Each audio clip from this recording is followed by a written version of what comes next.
findings namin, hindi ko masara yung investigasyon kasi marami pa ring mga issue katulad ng sinong tumulong sa ICC, yung tungkol sa eroplano na nanatiling bukas at masalimuot. So, nais kong ipakita ang isang video na nagawa na ganito rin ang pahayag. Simulan po natin ang video na maaring mapanood ng ating mga kaibigan.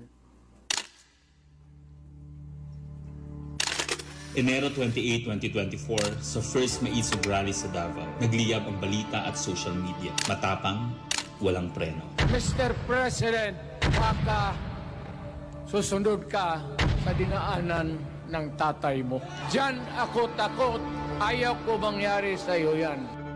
Nagbato ng maaanghang na salita si dating Pangulong Rodrigo Duterte laban kay Pangulong Marcos tungkol sa di umano'y paggamit ng droga at ang kontrobersyal na People's Initiative. Sino man magsabi na walang paki ang Senado sa usaping ito, isa lang ang masasabi ko, walang gamot sa kakapalan ng mukha mo. Sa Senado, sa kapareho at sumunod pang mga buwan, si Senator Amy ang nanuna. Pakialam sa PR, wala tayong pakialam sa PR, wala tayong pakialam sa PR. Siya ang unang nagtawag ng pansin. Siya ang unang nagtanong, para kanino ba talaga ang PI na yan? Marso 2024, sa kabila ng bangayan sa harap ng sambayanan, narinig natin si Pangulong Marcos. Matatag, matapang. The International Criminal Court has no jurisdiction over the Philippines as we remain to have a working judicial system and law enforcement mechanisms. Walang jurisdiksyon ang ICC sa Pilipinas. Sa sabong, nagpagpag siya ng balahibo. Ang hindi natin alam, paghupa ng alikabok ay nagsimula ng ilatag ang plano para muling sumagi sa ICC. Kaya pagtungtong ng Mayo, tahimik ngunit mabilis ang galaw.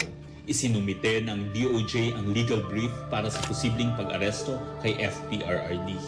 Isang pagtataksil na walang nakapansin. Hunyo, pumutok ang balita. Nagbitaw si VP Sara bilang DepEd Secretary. Tendered my resignation as the Secretary of Education effective July 19, 2024. Isang babae ng tapang ngunit walang nagawa dahil sa likod ang tama. Agosto, isinagawa ang unang Quadcom hearing laban kay FPRRD habang inuusig ng COA ang confidential funds ni VP. Ang hindi natin alam, sa gitna ng lahat ng ito, itinalaga na ni PBBM si Marcos Lacanilaw bilang Special Envoy ng Transnational Crimes